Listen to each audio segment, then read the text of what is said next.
আসসালামু আলাইকুম, কি অবস্থা সবার? আশা করি সবাই অনেক বেশি ভালো আছো। তো তোমাদের দেখতে দেখতে চট্টগ্রাম বিশ্ববিদ্যালয় কমিটির ভর্তি পরীক্ষা কিন্তু শেষ।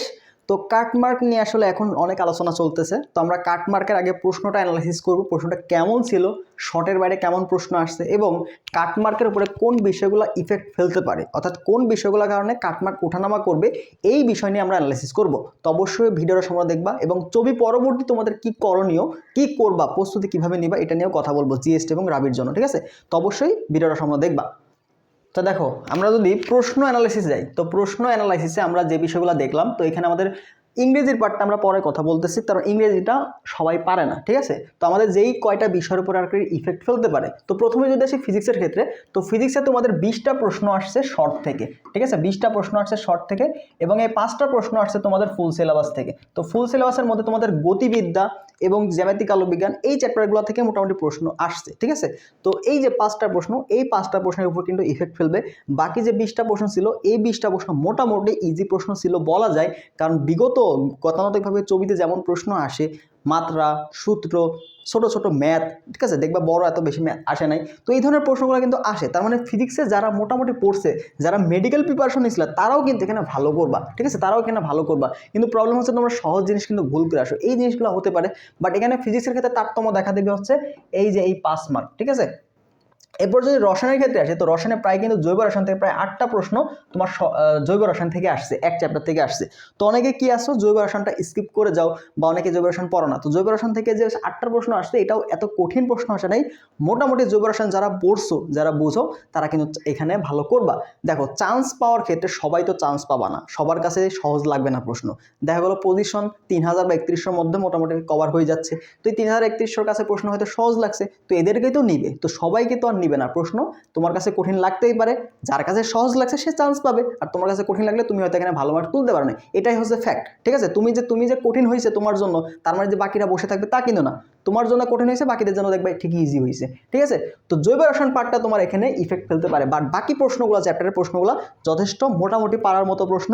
বিগত সালের প্রশ্ন, প্রশ্নের ব্যাখ্যা, এগুলো যারা মোটামুটি পড়ছো তারা ইনশাল্লাহ কমন পাবা এখান থেকে, ঠিক আছে? এবারে জীববিজ্ঞানের ক্ষেত্রে যদি আসি, তো এখানে তোমাদের 5 মার্ক, এই 5 মার্ক ভ্যারি করবে, কারণ এই 5 মার্কটা তোমাদের আসছে ফুল সিলেবাস থেকে, ঠিক আছে? ফুল সিলেবাস থেকে শৈবাল ছত্রাক থেকে প্রশ্ন আসছে। বাকি যে প্রশ্নগুলো সমন্বয় নিয়ন্ত্রণ থেকে আসছে, ঠিক আছে? বজ্র নিষ্কাশন, তোমাদের হচ্ছে এই যে প্রতিরক্ষার যে বিভাগ আছে, ওখান থেকে কিছু প্রশ্ন আসছে। তো এই যে 5টা প্রশ্ন এখান থেকে ভ্যারি করবে, বাকি 20টা প্রশ্ন কিন্তু শর্টের মধ্যে থেকে আসছে। তো এখানে যারা কোশ্চিন ব্যাংকগুলো ভালো মতো অ্যানালাইসিস করে পড়ছিলা, তাদের মোটামুটি এখান থেকে কমন আসবে, ঠিক আছে? তারপরে দেখো, যারা উচ্চতর গণিত দাগাইছো, তাদের ক্ষেত্রে কিন্তু প্রায় 5টা প্রশ্ন সিলেবাসে, শর্ট সিলেবাসে বাইরে আসছে। তো আমি কিন্তু এখানে বলি ম্যাথ না দাগানোর ক্ষেত্রে, কারণ ম্যাথ দাগালে দেখা যায় প্রশ্নগুলো অনেক লেন্দি আসে এবং সময়টা বেশি লাগে, ঠিক আছে? আমি সবসময় বলি যে ফিজিক্স, কেমিস্ট্রি এবং বায়োলজি ছবির ক্ষেত্রে দাগাও, এটার জন্য তোমাকে বেশি বেনিফিট হবে। এবার আসো কাটমার্কের ক্ষেত্রে আসি। তো প্রশ্ন সহজ, ঠিক আছে? কিন্তু ইংলিশ এখানে যে 25 মার্ক আছে, এখানে 25 মার্ক যে আমাদের ইংলিশ আছে, এখানে কিন্তু আসল খেলাটা হবে। তো ইংলিশ যদি তুমি ভালো করতে পারো বা ইংলিশ যদি ভালো করে আসো, তোমার মার্কটা বাকিদের থেকে বেশি হবে। আর ইংলিশ যারা খারাপ দিছো, যারা এই 3টাতে ভালো করছো, তোমাদের মোটামুটি চান্স হবে, ঠিক আছে? আমি কিন্তু ছবির আগে তোমাদের যে গাইডলাইনগুলো দিয়েছিলাম, বলছিলাম যে তুমি যদি একটা সাবজেক্টে খারাপ হও, বাকি সাবজেক্টগুলো ভালো করার চেষ্টা করো। তো তোমরা যদি বাকি 3টা সাবজেক্টে ভালো করে আসো এবং ইংলিশে যদি খারাপও হও, তাহলে দেখবা চান্স হয়ে যাবে। এবার সব কাটমার্ক কেমন থাকতে হবে, কাটমার্কের যদি প্রেডিকশন তোমাকে দেই, দেখো প্রশ্ন সহজ হোক আর যাই হোক, দেখবা যে ইংলিশ এদিকে ঝামেলা পাকাইছে না। তো তোমার কাটমার্কটা দেখবা যে 65 থেকে এই যে 68 এই রেঞ্জের মধ্যে থাকবে 100-র মধ্যে, ঠিক আছে? 100-তে 65 থেকে 68 এই রেঞ্জের মধ্যে থাকবে। এইটা কি? এটা হচ্ছে একদম লাস্ট পজিশন, লাস্ট মাইগ্রেশন, ঠিক আছে? দেখবা যে লাস্ট মাইগ্রেশনে এরকমও চলে যাইতে পারে, কারণ এই বছর দেখা যাচ্ছে ছবিতে পরীক্ষা হচ্ছে, ঢাবির এখনো রেজাল্ট দেয় নাই, এরপরে জাবিতে অনেকে ভর্তি হয়ে গেছে। মোটামুটি যারা ভর্তি পরীক্ষার্থী আছে ম্যাক্সিমামই দেখো ছবিতে পরীক্ষা দিচ্ছে। তার মধ্যে এদিকে লাস্টে যে সাবজেক্টগুলো আছে সেগুলো তো অনেকে পড়বে না, অনেকে কি করবে রাবিতে সুইচ করে যাবে, ঠিক আছে? রাবিতে সুইচ করবে, অনেকে জিএসটিতে তোমাকে সুইচ করবে, ঠিক আছে? আবার এখনো দেখো এগ্রিতে পরীক্ষা বাকি আছে, তো এগ্রিতে অনেকে সুইচ করবে। তো এই 3টা পরীক্ষা কিন্তু এখনো বাকি আছে। তো সব দিক দিয়ে যদি আমি দেখি যে একদম লাস্ট পর্যন্ত, সব দিক দিয়ে যদি আমরা দেখি লাস্ট পর্যন্ত সাবজেক্ট পাওয়ার সম্ভাবনা, দেখবে যে 65 থেকে 68 এর মধ্যে সাবজেক্ট চলে আসবে। আর গত বছরে যদি কাটমার্ক বলে, অনেকে বছর 74-75 ছিল, ওইটা ছিল জিপিএতে। গত বছর যে কাটমার্ক ছিল আমাদের যে 24-25-এ, এইটা ছিল হচ্ছে উইথ জিপিএ, ঠিক আছে? এটা ছিল তোমার হচ্ছে উইথ জিপিএ, ঠিক আছে? জিপিএ মার্ক কিন্তু 10, কিন্তু এই বছর তোমার হচ্ছে জিপিএ মার্ক দেখো ওখানে ছিল 44.5, কিন্তু এটার থেকে যদি 10 বাদ দাও, এখান থেকে যদি 10 বাদ দাও, তাহলে কত থাকে? এই যে 64.5 এইটা ছিল তোমার আলটিমেটলি 100-তে কাটমার্ক, ঠিক আছে? তো এই বছর যেহেতু তোমার জিপিএ মার্কটা নাই, তো যারা মোটামুটি 65 থেকে 68 পাচ্ছ তারা দাগাবা। আর এই ম্যাথ দাগালে হবে কিনা ভাই, ম্যাথে এবার কোনো আলাদা কন্ডিশন নেই। তুমি যদি ম্যাথ দাগায় 60 পাও তোমার চান্স হবে না, তুমি যদি ম্যাথ দাগায় 60 পাও তোমার চান্স হবে না। বা তোমার পজিশনের কথা বলি, তুমি যদি ম্যাথ পজিশনের কথা যদি বলি, ম্যাথ দাগাইছো মনে করো, ঠিক আছে, তুমি ম্যাথ দাগাইছো, এই ম্যাথ দাগালে এবার কোনো সুযোগ পাওয়া যাবে কিনা, ম্যাথ দাগালে এবার কোনো সুযোগ নাই। তোমার যদি পজিশন দেখবা এবার হয়তো সর্বোচ্চ 3500 পর্যন্ত যেতে পারে। তো এই 3500 মধ্যে তোমার যদি সিরিয়াল না থাকে তুমি দেখবা যে সাবজেক্ট পাবা না। বা ম্যাথ দাগেও তোমার যদি 65 থেকে 68 মধ্যে না থাকে তুমি সাবজেক্ট পাবা না। কারণ এই বছর ম্যাথের কোনো শর্ত নেই, এটা কিন্তু বারবার বলছি, যারা আমার চ্যানেলে ছিল আমি এটা বারবার তোমাদের বলে দিচ্ছি যে ম্যাথের কোনো কন্ডিশন নাই। যদি ছবিতে ভালো করতে চাও তারা অবশ্যই ফিজিক্স, কেমিস্ট্রি, বায়োলজি তোমাকে দাগাতে হবে, কারণ এখানে প্রশ্নগুলো যথেষ্ট ইজি আসে, কেউ যদি ভালো মতো পড়ে, প্রশ্ন ব্যাংকটাও যদি সলভ করে যায় ব্যাখ্যা সহ, তার কিন্তু চান্স হয়ে যাবে, ঠিক আছে। আচ্ছা, পরীক্ষা মনে করো শেষ, ছবির পরীক্ষা শেষ, পরবর্তী কি আছে, পরবর্তীতে কিন্তু রাবি, সি এবং গুচ্ছ আছে। তো তোমাদের জন্য রাবি, সি এবং গুচ্ছ, আমাদের রাবি এক্সাম ব্যাচটা চলমান এবং গুচ্ছটা নিউ শুরু হবে, ঠিক আছে। গুচ্ছ এক্সাম ব্যাচটা আমাদের নিউ শুরু হবে, নতুনভাবে শুরু করবো আমরা গুচ্ছ এক্সাম ব্যাচ। তো যাদের প্রিপারেশন, যাদের মোটামুটি ভার্সিটি স্ট্যান্ডার্ড বা ফিজিক্সের ম্যাথমেটিক্যাল পার্ট তোমরা পারো না, গণিতের ম্যাথমেটিক্যাল পার্ট বা কেমিস্ট্রি ম্যাথমেটিক্যাল, যাদের সমস্যা আছে, বেসিকে এখনো দুর্বলতা আছে, তারা গুচ্ছকে টার্গেট করো। যাদের বেসিকে এখনো দুর্বলতা আছে যথেষ্ট, তারা গুচ্ছকে টার্গেট করো। আর যাদের মোটামুটি পড়া হয়েছে তারা রাবিকে টার্গেট করো, ঠিক আছে। তো আগামী আমাদের যে 14 থেকে 15 দিনের সময় পাচ্ছি, এই 14 দিনের মধ্যে রাবিতে আমাদের একটা সিট নিশ্চিত করতে হবে, মাস্ট। রাবিতে একটা সিট অবশ্যই তোমাদের নিশ্চিত করতে হবে, বোঝা গেল। তো রাবিতে কিভাবে নিশ্চিত করবো এইটার বিষয়ে আমি যদি তোমাকে একটু বলি, গাইডলাইন যদি দেই, ঠিক আছে।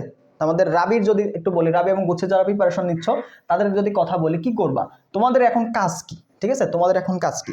তো আমার যারা রাবিতে পরীক্ষা দিবা, যারা রাবিকে টার্গেট করতেছো, রাবি সি মিনিট, তোমাদের একটা কথা বলবে, তুমি যদি রাবিতে ভালো করতে চাও বা রাবিতে একটা সিট হিসেবে, জাস্ট একটা ট্রিক্স তুমি মাথায় রাখো, আমাদের যে উদ্ভাসের যে মাস্টার প্রশ্ন ব্যাংকটা আছে না, উদ্ভাসের যে মাস্টার প্রশ্ন ব্যাংক, এই মাস্টার প্রশ্ন ব্যাংকটা তুমি ধরে ফেলো, মাস্টার কোশ্চেন ব্যাংকটা আছে না, এই কোশ্চেন ব্যাংকে দেখবা যে সবগুলা প্রশ্ন কিন্তু টাইপ ওয়াইজ থাকে, ঠিক আছে, সবগুলো প্রশ্ন কি থাকে, টাইপ ওয়াইজ থাকে। এবং টাইপ ওয়াইজ কিন্তু এখানে কনসেপ্টও দেওয়া থাকে, কি কি সূত্র লাগবে, কিভাবে অ্যাপ্লাই করতে হবে, এই ধরনের কনসেপ্টগুলো তোমার দেওয়া থাকে। তো তুমি উদ্ভাস মাস্টার কোশ্চেন ব্যাংক থেকে টাইপ ওয়াইজ কোশ্চেনগুলো সলভ করো, সূত্রগুলো ভালো করে ফলো করো। এখান থেকে তুমি মোটামুটি ফিজিক্স, তারপর কেমিস্ট্রি এবং ম্যাথ, এই 3টা সাবজেক্ট, এছাড়া বায়োলজিও মোটামুটি কমন আসে, এই 4টা সাবজেক্ট দেখবে যে কমন চলে আসবে, ঠিক আছে। রাবি সিউনিটের ক্ষেত্রে জাস্ট উদ্ভাসের ভার্সিটি কোশ্চেন ব্যাংকটা ভালো মতো সলভ করবা, টাইপ ধরে এখানকার টাইপগুলোই তুমি কমন পাবে ইনশাল্লাহ, ঠিক আছে। আর বই থেকে সূত্র মাত্রাগুলো থেকে কিন্তু ফিজিক্সের যদি কথা বলি, তো ফিজিক্সের ক্ষেত্রে তোমার কিন্তু এখানেও মাত্রা, ঠিক আছে, তারপরে যে সূত্র, এগুলো থেকে প্রশ্ন আসে। তো এগুলো তুমি যদি বিগত সালের প্রশ্ন বিভিন্ন ভার্সিটিতে আসছে, এগুলো যদি সলভ করে যাও ইনশাল্লাহ এখান থেকেই কমন আসবে। তো রাবি নিয়ে আমাদের কিন্তু কার্যক্রম শুরু হয়ে যাবে, রাবি অ্যানালাইসিস করবো, রাবি কোশ্চেন ব্যাংক সলভ করবো, রাবির ম্যারাথন ক্লাস নেবো এখানে, যেহেতু আর যত স্মার্ট বোর্ড চলে আসছে তো পড়ানোর ধরনটা আরও ইজি হয়ে যাবে, ঠিক আছে। তো এই বিষয়গুলো তুমি করতে পারো রাবির জন্য। এবার সব গুচ্ছতে তোমার যদি মোটামুটি টার্গেট থাকে বা যদি প্রিপারেশন এখনও গ্যাপ থাকে, তো তোমার জন্য জিএসটি হবে সবচেয়ে বেটার একটা সলিউশন। তো আমি যদি বলি জিএসটির ক্ষেত্রে তোমার সিট সংখ্যা বেশি এবং তোমার পছন্দের সাবজেক্ট তুমি এখানে পাওয়ার সম্ভাবনা থাকে, ফার্মেসি পাইতে পারো বা সিএসসি ট্রিপলি, যার যেটা সাবজেক্ট পছন্দ তুমি কিন্তু গুচ্ছকে টার্গেট করতে পারো, ঠিক আছে। গুচ্ছকে টার্গেট করা করবা যাদের বেসিকের সমস্যা আছে, ঠিক আছে, বেসিকের সমস্যা আছে, মেডিকেল প্রিপারেশন নিছো, গাণিতিক প্রশ্ন পারো না, তাদের জন্য গুচ্ছকে টার্গেট করা সবচেয়ে বেটার হবে। তো গুচ্ছের জন্য টার্গেট করার জন্য এই বছর তোমার হচ্ছে ইসলামিক ইউনিভার্সিটি দায়িত্বে থাকবে, ঠিক আছে। তো তোমার প্রথম কাজ হবে ইসলামিক ইউনিভার্সিটির প্রশ্নগুলো, ইসলামিক ইউনিভার্সিটি প্লাস এখানে যে আমাদের সায়েন্স টেকনোলজি প্রশ্নগুলো আছে, ঠিক আছে, সায়েন্স টেকনোলজি যে প্রশ্ন ভার্সিটিগুলো আছে, ঠিক আছে, সায়েন্স টেকনোলজির প্রশ্নগুলো আছে, এই কোশ্চেনগুলো বোঝা, এই কোশ্চেনগুলো টাইপ থেকে মোটামুটি প্রশ্ন আসবে। তো এক কথায় তুমি হচ্ছে গুচ্ছের যে কোশ্চেন ব্যাংকটা আছে, গুচ্ছের যে কোশ্চেন ব্যাংকটা, এই গুচ্ছ ইউনিটের কোশ্চেন ব্যাংকটা তুমি কালেক্ট করো।